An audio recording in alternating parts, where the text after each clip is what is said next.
reasons companies miss the mark on customer centricity and how to fix it. Well, for this, we're joined by Landon, the Principal Solutions Consultant UserTesting. Well, Landon works with both the customers and the prospects to understand their strategies and CX measurement architecture to ensure that they are delivering exceptional experiences to their customers and employees. Prior to UserTesting, he worked on the customer experience solutions team at the Forrester Research, where he consulted 4 organizations on CX best practices and strategies. Well, with this, I'd now like to humbly invite on the stage and screen Landon. Landon, thank you for joining us. With this, the stage and screen is all yours. Over to you. Hi, everyone. I'm very excited to be with you today to talk about 3 reasons companies miss the mark on customer centricity and how they can fix it. My name is Landon Barnes, and I'm a principal consultant here at UserTesting. Digital transformation is driving a massive shift in competing and iterating on experiences. And this can be seen from both the customer side and the business side. From the customer perspective, they have a lot more to choose from. And when they go to make that choice, they can see the benefit of that choice very, very quickly. From the business perspective, businesses are able to reach a lot more of their customers a lot quicker than before. And this is leading to scale. Digital transformation has also given businesses a tremendous amount of data on their customers that they can use later on. In 2018, Gartner conducted a study that found that 80% of companies expect to compete on the basis of customer experience. And 3 years later, we are really seeing this come to fruition. Those companies that focus on creating exceptional experiences are able to gain more loyal customers throughout the lifetime of that relationship. But with the shift to digital, experiences are becoming less human. So of course, there's an explosion of digital product and service offerings. There's also this shift towards communicating via digital channels. And a lot of businesses are placing a huge emphasis on communicating via those digital channels because the customer service side, so call centers, are one of the most expensive channels that businesses have. Even those in-person experiences now have digital components to them. So think of pickup lockers at retail stores. So again, those in-person experiences are even shifting to have a digital focus to them. And with this shift to digital, we are becoming very disconnected from our customers, and we're becoming very transactional. A key imperative for businesses is to create a long-lasting relationship with their customers. But the shift to digital is becoming very transactional. So customers don't feel like they're gaining that deep connection with the businesses that they're interacting with. And when they feel this way, they're more likely to go to other brands to fulfill those needs. Robin Lee, who's the co-founder of Baidu, had a very important quote, in my opinion. He said, the markets is fast moving and fast growing. Things that are true today may not be true tomorrow. And this is really important for businesses because with customer expectations shifting so quickly and drastically, you have to change the way you do business just as quickly. So the way you run your business, you have to think from the customer perspective and how they want to do business with you and how quickly they want those experiences. Capgemini conducted a study that was really interesting, and I want to talk about 2 key data points from that study. The first is they found that 75% of organizations think they're customer-centric. However, when they asked the customers of those organizations, only 30% thought that these organizations were customer-centric. This is a big gap. And here at User Testing, what we set out to do is bridge this gap. And we actually call this gap the empathy gap. And empathy is one of those things a lot of people tend to understand. Empathy is really stepping into your customer's shoes and understanding the experiences they go through. When we think of empathy, it's really on these three pillars. So do you actually understand how your customers feel when they interact with your brand? There's this cognition piece. Do you actually understand their needs as customers? And then there's this compassion piece. Do you actually build experiences that work well for them? When you think of these three things in aggregate, those create empathy-driven experiences that lead to loyalty. And we look at loyalty on three dimensions. So retention loyalty, are you able to keep your current customers? Enrichment loyalty, are you able to get them to buy more from you or open up more accounts or have more assets under management, for example? And then that third piece of loyalty is advocacy. So are you able to get your customer base to actively go out and recommend your brand to others? So again, this piece on empathy is very important because we know it leads to higher amounts of loyalty. But how can we be customer-centric if we really can't empathize with our customers as they go through experiences with our brand? So the main reason I'm here today is really to talk about three ways of fixing this empathy gap. And the first one I want to talk about is how do we bring the customer back into persona creation? So I love this cartoon because it's very true. I tend to gravitate more towards this first persona, the composite. I have exactly 2.4 kids. I'm very statistical and analytical in nature. And so I think of numbers that way, but we all know someone can't have 2.4 kids. So this is one of the drawbacks of the way we currently build personas. My recommendation is to start with what do your customers love about your brand and what do they hate about your brand? This will really paint a picture of the different types of customers you have within your customer base. But what we really want to do is shift from personas to empathy maps. Empathy maps are just a pictorial way of understanding what your customers say, what they think, what they do, and most importantly, how they feel. And the best way to do this is through empathy interviews. So I'm going to play this video and we'll continue from there.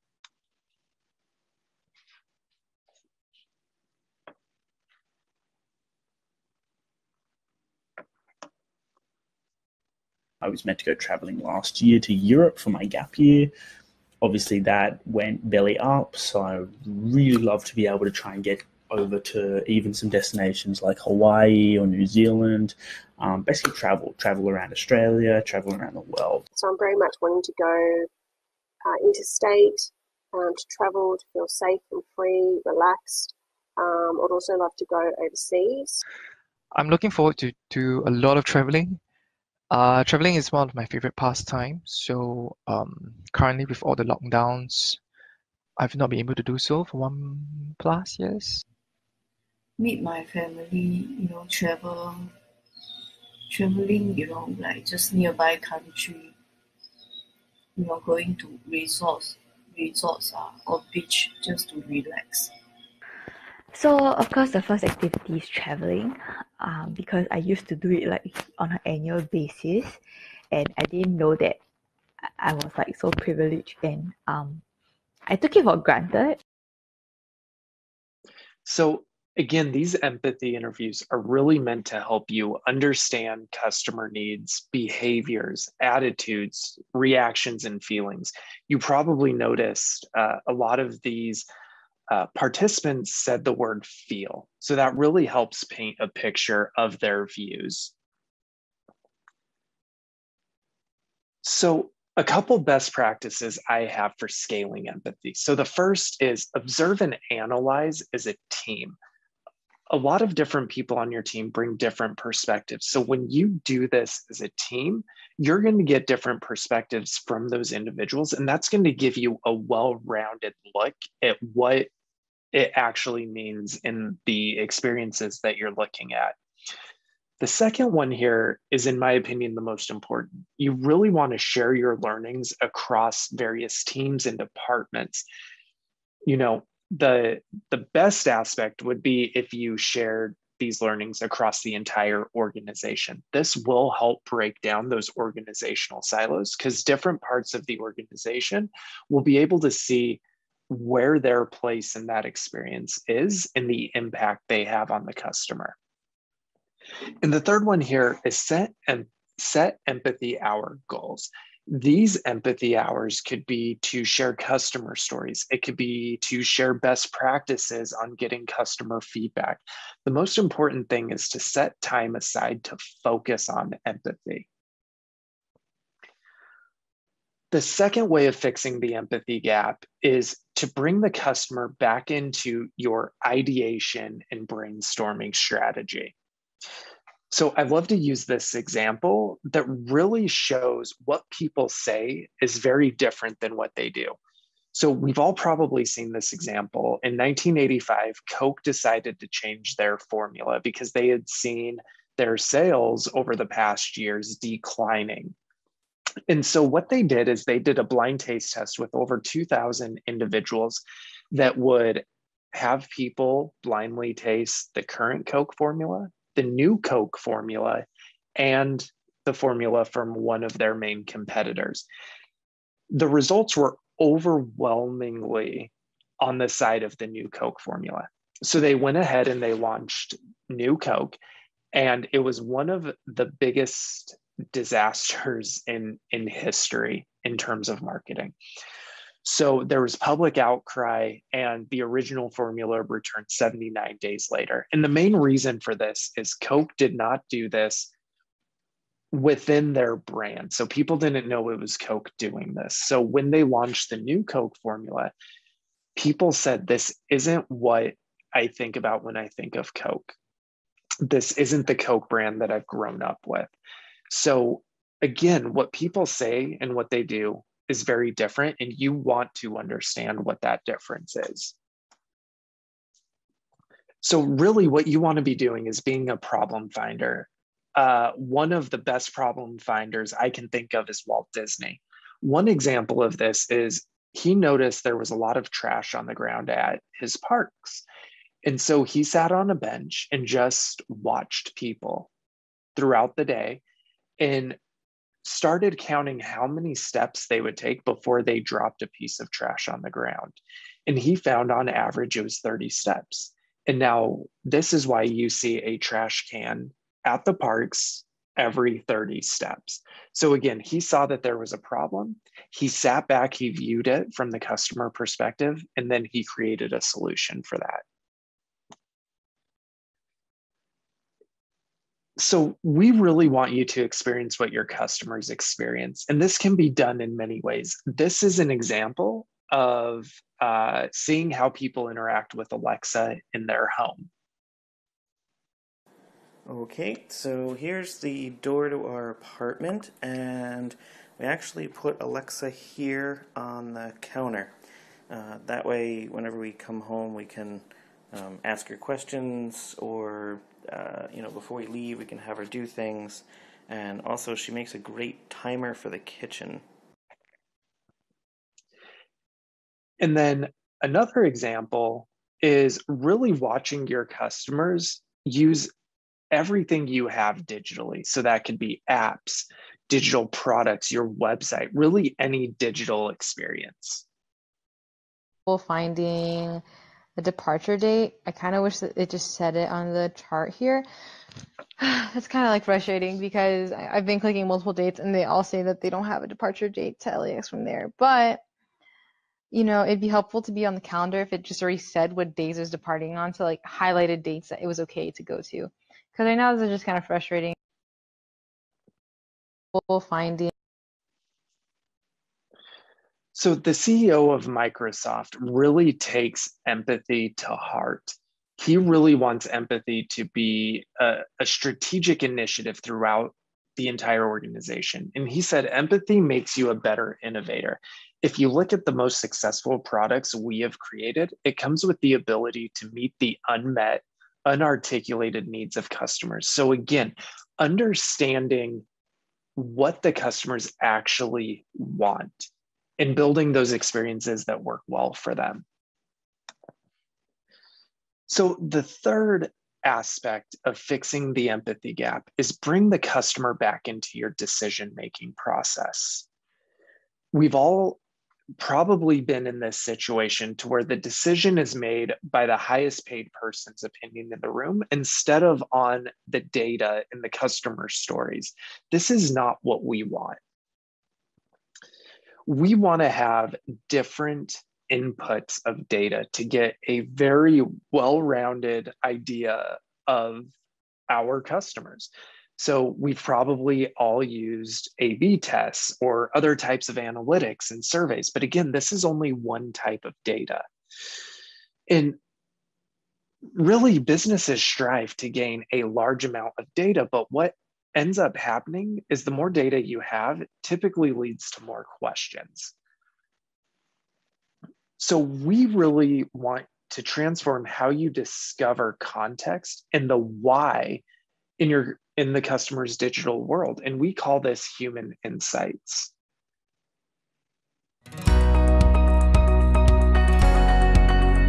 I love curbside pickup. It is so great. Plus I'm married and I have 4 children, and not having to take my littles into a restaurant is amazing. I only take this out on special occasions when I go out to like dinners and brunches with my girlfriend. It makes me feel special and rich and classy and beautiful. Might be nice if it was a swipe interface like this. I'll do something like this. Yes. Okay, try. Oh, that's so cool. That's so cool. Which form do you prefer? I prefer form number 2. There's not necessarily less steps, but this one just seems like it makes more sense. It's more simple. The graphics are intriguing, so I like that. What I didn't like was it's trying to pull me into the application before I even get some information about it. Entering 4 codes to get 1 20-ounce, that's an awesome deal. What do you think about our new tagline? Have you checked that on Urban Dictionary? That's funny.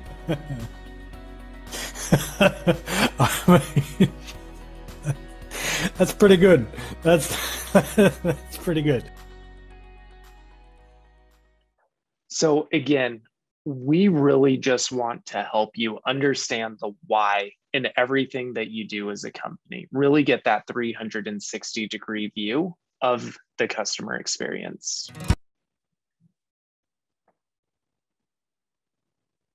So again, data insights are amazing. They will bring you insights on a lot of different things, but when you couple that with human insights, what we end up seeing is better decision making, more confidence in the decisions we are making. And you know, the last idea here is better results. We won't have all of these costs associated with having to go back and change what we did. So you really want to incorporate as many data points with different types of data as you can.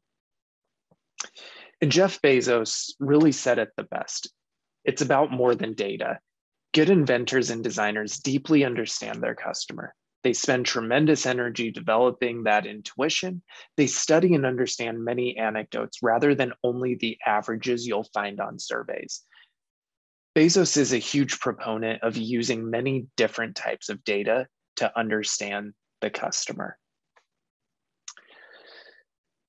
And again, great CX results are driving business success. So relative to starters in the Asia Pacific region, studies have shown that CX champions are 4 times more likely to say they exceed CSAT targets. They're 4.5 times more likely to have gained market share. They're almost 11 times more likely to have driven customer spend up significantly, 14 times more likely to believe their effort to support customer service agents is very smooth, and over 4 times more likely to be seen as a competitive differentiator in their market. So here at UserTesting, our solution is really an on-demand human insights platform that helps power your customer experiences. We do this by enabling every team to get rapid customer feedback and build empathy so you can make better decisions as you create those experiences. You can request a trial today by going to this website or sending an email to our sales alias. And with that, I just want to say thank you again for having me. I appreciate your time, and I hope everyone has an amazing rest of your day. Thank you so much, Landon, for that wonderful talk on 3 reasons companies miss the mark on customer centricity and how to fix it.